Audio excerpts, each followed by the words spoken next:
Welcome back to the My Online Schooling Podcast, the place where we talk to staff, parents and pupils to find out more about life at the online school. In this episode, we speak to a family who are currently in Aberdeen but actually travelling around the world. Julie, otherwise known as Mum, and Erin form half of the Smith family, and they talk to us in this episode about their love of travel, the friends that Erin has made across the globe, and the opportunities that online schooling provides for families wanting to take this route. But we also find out what some of their favourite food is and what they miss when they're away travelling. So come with me and listen in on this conversation with Julie and Erin. Julie and Erin, thank you for being here and welcome to the podcast. How are you both doing today? We're very good. Yes, good, thank you. It's a nice, bright, sunny day in Aberdeen, so we are very happy today getting our source of vitamin D. Excellent. It's a great thing to do when the sun's out. And Julie, you've got Erin with you there. So Erin, can you just tell us a little bit about yourself, how old you are and what year you're in at school? Yes, so I'm Erin, I'm 10 years old and I'm in MOS school, which is super fun. I love all the lessons. I do English, maths and science and art, and it's very fun. Okay, what's your favourite subject there at the school that you do? Science, probably. Wow, science. Cool. Yes. Nice. Tell me why science then, Erin? You get to learn about so much different things. You get to learn about animals. Right now we're on learning about materials, and it's just nice to learn about other things. Okay, now, of course, you two are two members of your family. So, Julie, can you explain who else is in your family as well, please? Yeah, so as part of the Smith clan, we've got Jacob, and he's away at nursery just now. He's just turned 5 years old, so he's at nursery. And then there's Chris, who's that's the daddy, and he's away to pick them up. So yeah, they've given us a bit of time so we can get a bit of peace and quiet to talk to you. Hopefully Jacob will burn off lots and lots of energy when he's away at nursery, so when he comes back he'll be absolutely exhausted. That's the plan. And we know that as a family you all like to travel, so tell us about some of the exciting places that you've been to. Oh, wow. Okay. So I think we've covered about 20 countries since we left Scotland. That must have been about 18 or 19 months ago that we left. We had planned to go on a 2-year trip around the world. So we got to country 19. We traveled basically through the whole of the Balkans, Eastern Europe. We did some couch surfing as a family, which was amazing. It was really great fun. We stayed with lots of amazing families there. We made our way all the way down to Jordan. So we had great adventures all the way along. We went to India. The children went to school in India. It was a Waldorf Steiner school that Erin went to for a few months, and Jacob went to Kindy, which is nursery over there. We chilled out on some beaches, and then we decided just to throw in a little trek to Everest Base Camp, as you do, and then a pandemic hit. So there was quite a lot of things along the way, wasn't there, Erin? There was, that yes. we didn't expect to happen, which made an interesting story. So you mentioned about couch surfing. Tell me a little bit more about what that is and how that works then. So couch surfing is literally, it can be, grabbing a bed or grabbing a couch or grabbing some mattresses on the floor in somebody's house. And there is no money passed over, so it's free of charge. You can we stayed with just families. So we went on looking for families to stay with.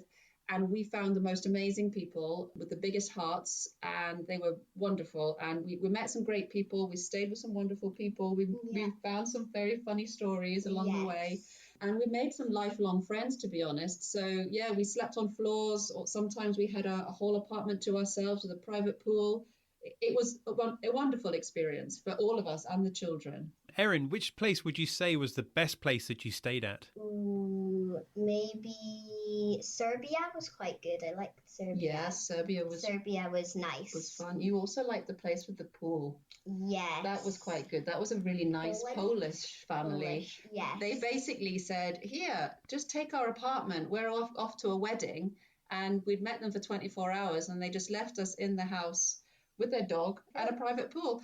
And it was really lovely. Like the kindness of humanity. Let's put it down to that. It was very generous. Tell me what led to you deciding you were going to travel around the world doing this? Yeah, I think, years ago, millions of years ago, when Chris and I were single and prior to the children coming along, we did a year out and we went traveling around the world. That was in 2007. And I've always had a travel bug, to be honest. I've done it a couple of times and I've really loved it. Chris also then got the travel bug. We came home.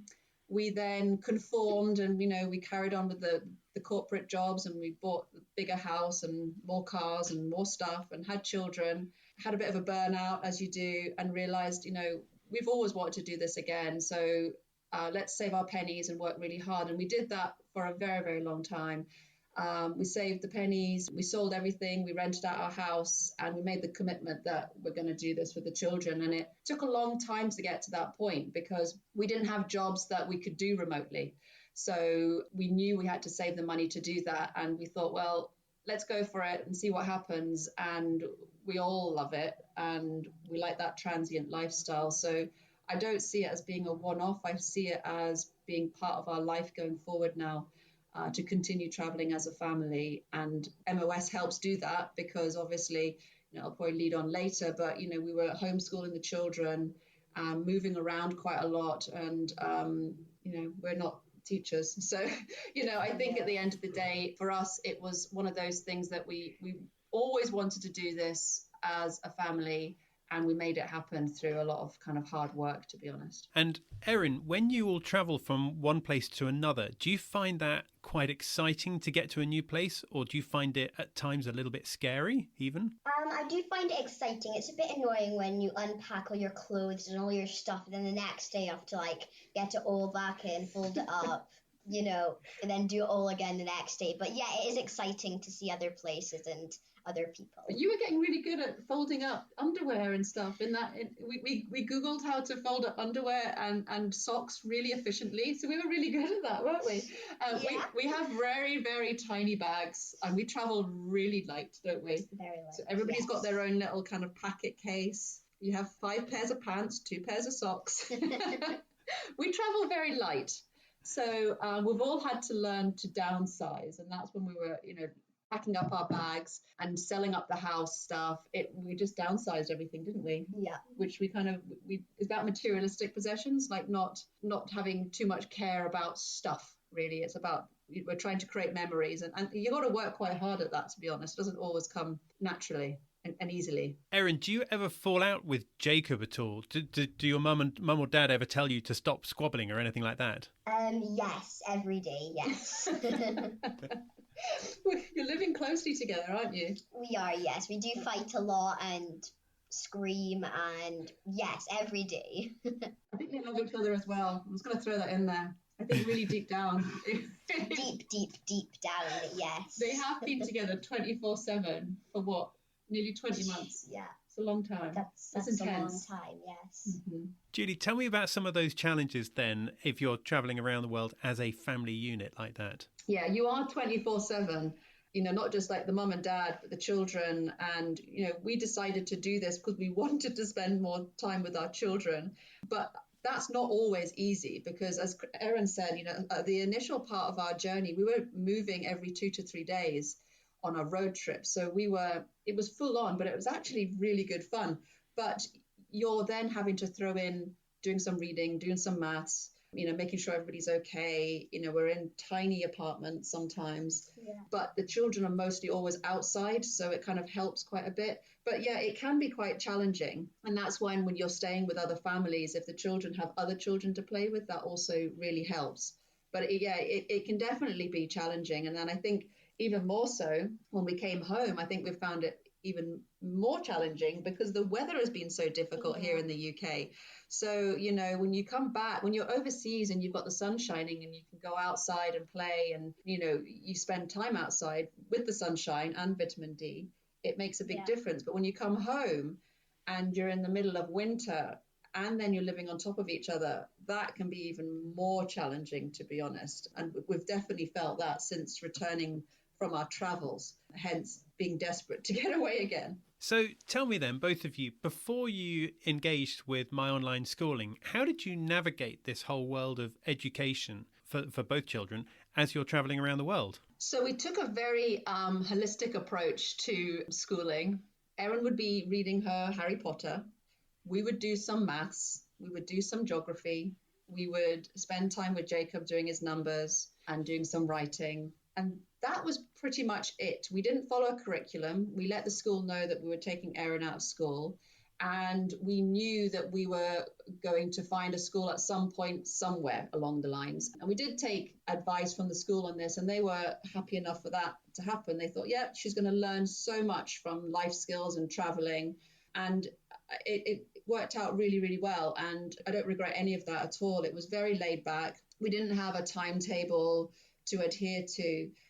So that word holistic approach, when Errin joined the school in Goa, that was a Waldorf Steiner school. And I don't really know if you learned anything in particular. I mean, it wasn't very structured, was it? The thing was, if you didn't want to go to a lesson, you just go and say, I don't want to go. And then so if you went to math and you didn't want to go, you just go, I don't want to go. Then you'd go and play somewhere else. And you'd go on a tree swing or something. And you had a very laid back approach, wasn't it? But I think you did all the lessons. I mean, you didn't rebel, did you? Did you do it any lessons?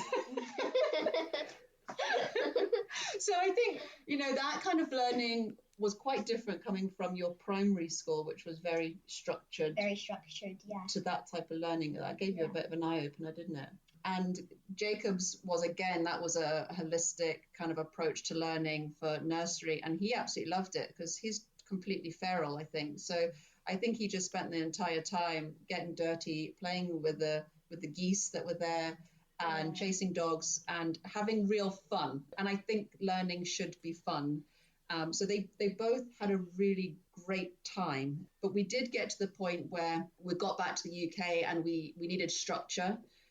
We felt that we needed Errin to have more support and have a more of a structured learning to her. What are you in now? Primary 5? Year 6 nearly. Yeah.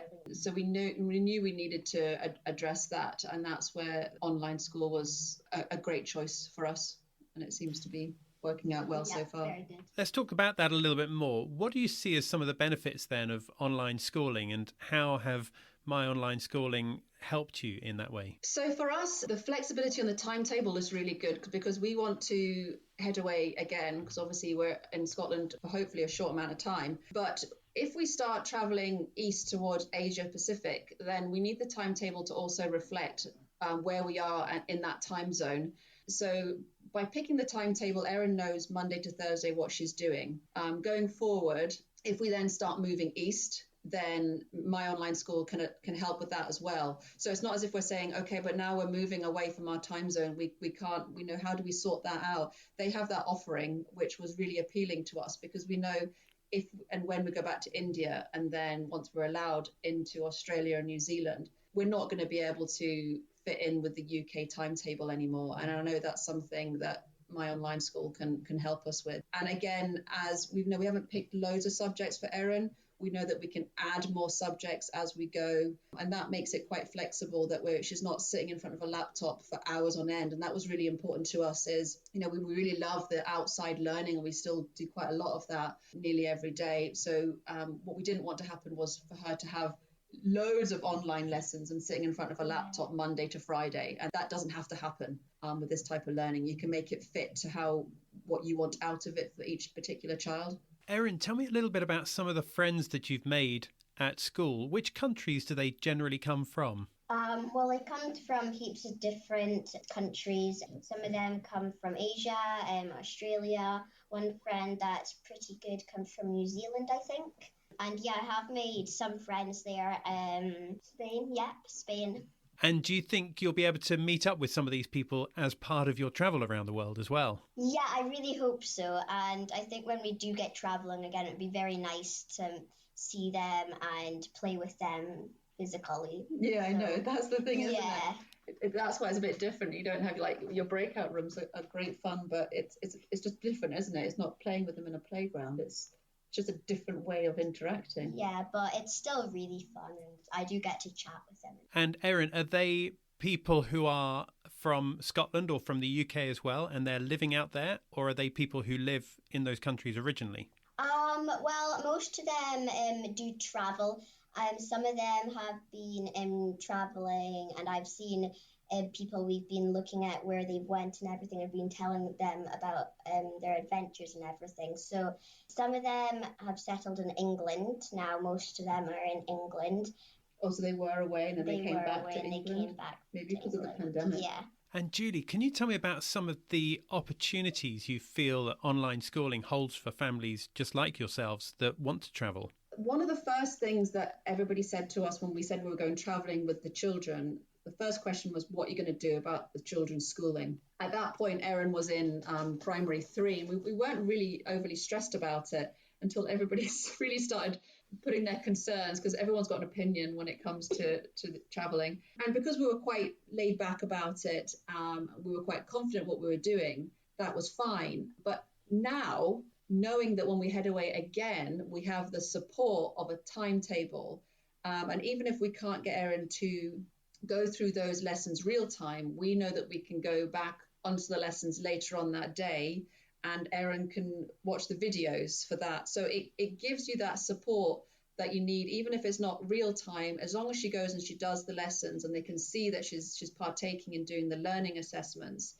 That gives us comfort that she's got something that's structured, it's a timetable. We can say, yes, she's doing this and she's happy. And I think that will work out for other families too. And we've had a great interest over the last, Erin started my online school in January this year. So, we haven't been doing it for too long now. So it's a whole term. And we have had a lot of people interested in how she's getting on and how is it working out for you. So people are genuinely interested, because everyone has had a glimpse of what it's like, not even a glimpse, it's like a hello, what it's like to have homeschooling their children and working from home. And when we first said we were going away, as I said to you before, people have an opinion on it. Now everybody's working from home and everybody's homeschooling, and they're very aware now of online schooling. How does it work? Oh, that's really interesting. So, it's really opened everybody's eyes to it. So we've got a lot of people kind of watching to see like how we're getting on and how Erin's getting on. And I think once we get going again, there's going to be a genuine interest in how it works once we, start our travels and how we're going to logistically work that. But, as I said before, if we can't do the live lessons, we just watch the videos afterwards and then submit the homework. And then maybe it might be a little bit all over the place to start with if we are en route or have travel days, but you can make that work. That sounds really encouraging. It's really refreshing to hear the way that you're talking about this through a fresh set of eyes, as opposed to looking at education from a historic, a more traditional point of view, and finding it hard to break out of that. So I can see why some other people may wonder about the route that you're taking, but clearly for you it seems to be working very, very well. Erin, I've got a quick question for you now. It's nothing at all to do with school. Do you prefer being up high in the mountains, or do you prefer being down at the beach? That's a difficult one. Probably in the beach, because you can swim, you can have fun playing on the sand. It's sunny. Up in the mountains, I love up in the mountains, but you do have to walk a long way. It's very cold up there, and the beach, you don't have to walk that long. It's nice. You can play around. You can chill. Surfing or swimming or playing around. So yeah, probably the sea. Okay. And what would you say is your favourite kind of food? I really like chicken curry. That's my favourite food. Or a Burger King, that would do too. And when you're in India, do you get a good chicken curry over there? Do you enjoy the curries in India? Yes, they're really good. They can be very spicy, very hot, but they do really good curries. And if I said to you I was going to give you a lorry filled with chocolate or filled with ice cream, which one would you choose? That's probably ice cream. You're not a massive fan of either. You're a bit weird. I'm not a massive fan of either. Okay, well, let's say then I'm coming along with a lorry and we can fill it with any kind of food that you'd want it to be apart from chicken curry. What would you choose to be in the lorry? McDonald's. Proud moment right there. Thanks, Dan. Thanks very much. This is what happens when your children are deprived of food in the mountains for 6 months, eating dal bhat every single day. They want McDonald's. Oh, I'm so sorry. I failed as a parent. Okay, now, Julie, tell me one silly thing that you miss about home when you're away. Oh, wow.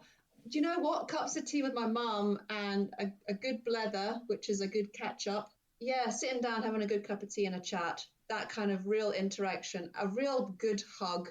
I think we've all missed hugs. That was one thing we really wanted to do when we got back from the Himalayas. We just wanted to give our family a big hug when we got back, because there's such importance when it comes to family and cups of tea. Just normal cups of tea. Normal cups of tea. Normal cups, not with any weird milk or powdered milk and lots of sugar. Yeah. It's amazing if you can. Yeah, you do appreciate a good cup of tea with wholesome milk. The basics. Yeah. And I'm going to ask you both one last question, possibly the hardest question, which is, what is your favourite country that you've been to out of those 19? Shall I go first? Okay, yeah. Okay, I'm going to pick Nepal because I love it. And I think it's in our hearts forever because of the people, because of the mountains, because of Everest Base Camp, because our son, Jacob, is a world record holder for walking to Everest Base Camp as the youngest person in the world. Unofficially, yes. Unofficially. Then he is our little mountain hero. Yep, Nepal for me. Erin? Probably Goa. It's nice, it's chill. There's a pool right next. And then there's the beach is like a 5-minute walk away. It's just a really nice place, I think. What's your other two? My other two is Jordan and classic Spain. Spain. Yes. All lovely places. Excellent. Well, look, we need to bring this to a close in a moment. But for anyone who's heard anything and would like to follow your adventures around the world, what's the Instagram account that they should be following? Oh, yes. So we are at Clan Wonder. We've also got a website as well, which is clanwonder.com. And we've documented our whole story there. And it's been a really great, fun platform, very enthusiastic community of family travelers there.